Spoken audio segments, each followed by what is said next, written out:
आउज़ बिल्लाहि मिनश्शैतानिर्रजीम बिस्मिल्लाहिर्रहमानिर्रहीम। शुरू अल्लाह के नाम से जो बड़ा मेहरबान और नहायत रहम वाला है।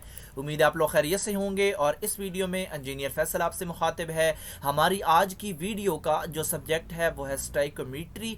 और आज की वीडियो में हम कवर करने जा रहे हैं चैप्टर नंबर 2 जो कि गैसेस का है। और इससे पहले हम चैप्टर नंबर 1 कन्वर्जन फैक्टर्स का मुख्तलिफ वीडियोज़ में कवर कर चुके हैं। और जो टॉपिक्स हम कवर कर चुके हैं उनमें कन्वर्जन फैक्टर्स है, बॉयल लॉ है, Charles law, general gas equation, mole fraction, weight fraction, pressure fraction, van der Waal equation, इन तमाम के न्यूमेरिकल्स हम सॉल्व कर चुके हैं। और इसके अलावा मैं आपको अपने चैनल का इंट्रोडक्शन करवाता चलूँ। मेरे चैनल का नाम है केमिकल इंजीनियरिंग एजटेक और इसके अंदर हम इंडस्ट्रियल केमिकल प्रोसेस की जो इंडस्ट्रीज़ हैं वो हम अप्रॉक्स 28 को कवर कर चुके हैं। और इन तमाम इंडस्ट्रीज़ की फ्लो शीट्स और इनके मैन्युफैक्चरिंग स्टेप्स इनमें अवेलेबल हैं, आप इनको विज़िट कर सकते हैं। और इसके अलावा डिफरेंट शॉर्ट क्वेश्चन आंसर जो कि पेपर में या इंटरव्यू में आपसे पूछे जा सकते हैं उनकी वीडियोस भी अवेलेबल हैं। तो आप मेरे चैनल को सब्सक्राइब करेंगे, बेल का आइकन प्रेस करेंगे तो मेरी हर लेटेस्ट वीडियो आपको मिलती रहेगी।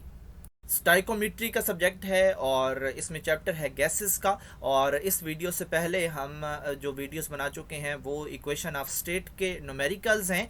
और आज हम एयर के बारे में पढ़ेंगे और इसके कुछ न्यूमेरिकल सॉल्व करेंगे। और उनकी तरफ जाने से पहले हमें एयर की कंपोजिशन का पता होना चाहिए। वो इसलिए क्योंकि जो एयर है ये मुख्तलिफ गैसेस का मिक्सचर है और कौन सी गैस कितने परसेंट इन्वॉल्व है इसका हमें पता होना चाहिए। तो अगर हम वॉल्यूम परसेंट देखें तो नाइट्रोजन उसमें 78, ऑक्सीजन 20 और कार्बन डाइऑक्साइड 0.03 और बाकी लेस दैन 1% होती हैं। और ये हमें मिल के 99.9% उसका बाय वॉल्यूम देती हैं। और आज का जो सवाल है उसमें हमने एयर की डेंसिटी कैलकुलेट करके देनी है एट एसटीपी यानी कि स्टैंडर्ड टेम्परेचर प्रेशर पे। और रिज़ल्ट हमने देना है एफपीएस सिस्टम यानी कि जो यूनिट्स हैं डेंसिटी के रिज़ल्ट की वो एफपीएस सिस्टम में होनी चाहिए। तो मैंने यहाँ पे इंटरनेट में देखा कि एयर की जो डेंसिटी है वो पाउंड पर फिट क्यूब में कितनी है। तो मुझे ये रिज़ल्ट मिला 0.0765 पाउंड पर फिट क्यूब हमने लगाना है। तो जो ये रिज़ल्ट है हमने भी इसके करीब करीब जाना है और कोशिश करते हैं। तो इस सवाल को स्टार्ट करने से पहले हम बेसिस ले लेते हैं। और बेसिस इसलिए क्योंकि जो हमने कोई भी एक्सपेरिमेंट करना हो तो हम किसी चीज़ का एक सैंपल लेते हैं। तो इस न्यूमेरिकल का जो हमने सैंपल लिया वो हमने लिया 1 पाउंड मोल। और बाकी कैलकुलेशन हम बाकी सारा एक्सपेरिमेंट हम इसी के बेस पे करेंगे, इसी के ऊपर करेंगे। और जो हमारे पास कंपोजिशन है एयर की उसमें नाइट्रोजन और ऑक्सीजन ये मेन चीज़ें हैं, बाकी तो लेस देन 1% हैं। तो इन दोनों को पकड़ के हम जो है वो डेंसिटी फाइंड करेंगे एयर की। और हमारे पास एक लॉ है कि वॉल्यूम परसेंट इक्वल होता है मोल परसेंट के। इसका आपने एक कहीं बुक के अंदर इसको आपने एक्सप्लेन भी करना है कि कैसे वॉल्यूम इक्वल होता है मोल परसेंट के। तो ये सवाल भी आ सकता है। तो ये आपने रिलेशन याद भी रखना है कि वॉल्यूम हो सकता है मोल परसेंट के इक्वल के। और फिर हम क्या करेंगे कि हम क्योंकि ये वॉल्यूम में हमें डाटा अवेलेबल है 79% ये वॉल्यूम है तो हम इसको कंसिडर कर रहे हैं कि ये मोल है क्योंकि हमारे पास रिलेशन है। तो ये अब हमारे पास मोल हैं। तो इसके साथ परसेंटेज ख़त्म हो चुकी और ये मोल्स बन चुके। और फिर हम क्या करेंगे कि ये किस चीज़ के मोल हैं, नाइट्रोजन का अलग और ऑक्सीजन का अलग। फिर हमने क्या करना है कि वेट निकालना है क्योंकि डेंसिटी के लिए हमें मास भी चाहिए और पर यूनिट वॉल्यूम भी चाहिए। तो हम ये सारी कोशिश कर रहे हैं जो मास है उसके लिए, यानी कि हम इस जो वॉल्यूम है इसको मोल की इक्वल कर रहे हैं। फिर मोल के ज़रिए हम आएंगे वेट तक और फिर हम डेंसिटी का जो फार्मूला है उसमें मास पुट करने के काबिल होंगे। तो जैसा कि पिछले न्यूमेरिकल्स हमने किए हैं और मोल्स हम फाइंड करते रहे हैं, mole is equal to weight over molecular wait.